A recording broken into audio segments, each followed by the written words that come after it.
Minkejja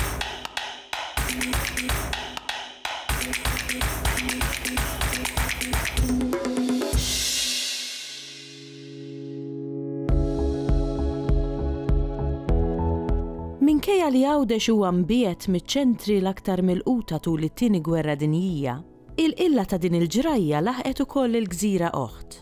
F'din ir-rokna tkellimna ma' Charles Bezzina dwar il-ktieb Il-qilla tal-gwerra fuq Għawdex u dwar l-importanza tad-dokumentazzjoni ta' ġrajiet storiċi bil-sinna.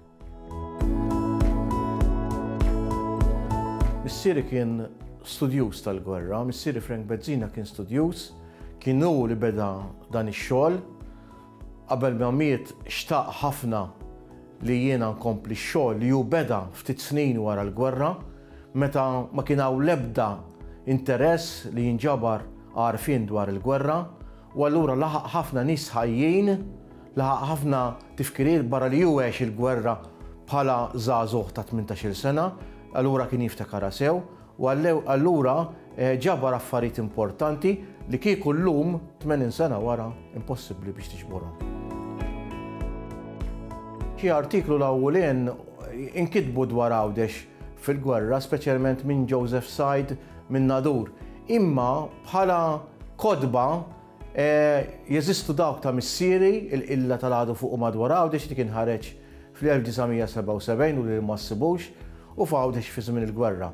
Wara dawk kien hemm naturalment il-kodba tiegħi. Il-kodba tiegħi kont għamilt il-qilla tal-għadu tal-gwerra fuq Għawdex, u mbagħad warajh għamilt ġbart ir-reminiscenzi meta karbet is-sirena, kont għamilt il-ktieb bid-dokumentazzjoni li missieri kien ġib fil-1958 il-Gozo Airfield, għamil ktieb dwar il-vittmi tal-gwerra, studju dettaljat fuq kull vittma Għawċija li mietet, bid-dettalji ġifieri li Malta ma saret għax bil-U-boat li jarqet is-sottomarin, bil-data meta twilet ir-rank, il-kaptan, lokalità fejn era, eċetera, eċetera, parentela, l-età. U barra minn hekk għamilt ieħor refuġjati Għawċin, il-refuġjati Maltin f'Għawdex fi żmien il-gwerra. Dan huwa ktieb importanti wkoll għaliex juri l-istudji li saru minni u minn missieri dwar ir-refuġjati Maltin li kienu Għawdex fi żmien il-gwerra li kienu jgħoddu madwar 5000. Il-poplu tagħna għandu jkun jaf l-istorja tiegħu. Naħseb jiena huwa importanti li l-poplu kollu jkun jaf bl-istorja tiegħu. Hawn min ma jafx, anke sal-lum jaqra b'lingwa oħra, u jiena għalhekk il-maġġoranza tal-kodba tiegħi barra li għax jien Malti nikteb bil-Malti, ma nħoss li bil-Malti nkun nista' nwassal messaġġ lill-popolazzjoni tagħna b'mod li jista' jifhimha kulħadd. Naħseb huwa kontribut li huwa importanti għaliex dwar Għawdex kontra Malta ma nkiteb xejn dwar Għawdex fil-gwerra, kien missieri l-ewwel awtur li poġġa lil Għawdex fl-istorja tal-gwerra, u dan il-ktieb jimla lakuna sħiħa fl-istorja tal-gwerra. Fil-fatt meta fittixt jien ma fittixt minn kotba oħrajn, ma fittixt fil-ħamrija tal-arkivji u tal-parroċċi, ta' ħafna parroċċi u anki minn barra minn Malta biex jiena ksibt it-tarif meħtieġ.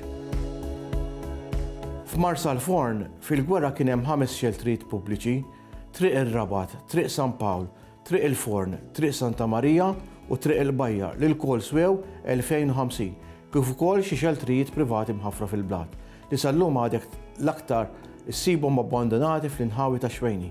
Dawn ukoll tafru fl-1941 u l-bidu tal-1942 u narmen bosta Maltin kienu jagħmlu użu minnhom. Kien hemm ukoll l-Uffiċċju tal-Informazzjoni qrib it-Taraġ li mill-Lassa jagħti għall-Knisja kif ukoll għal żmien qasir xi soldati tal-militar li kienu tqiegħdu f'post qrib l-Lassa tal-Pulizija.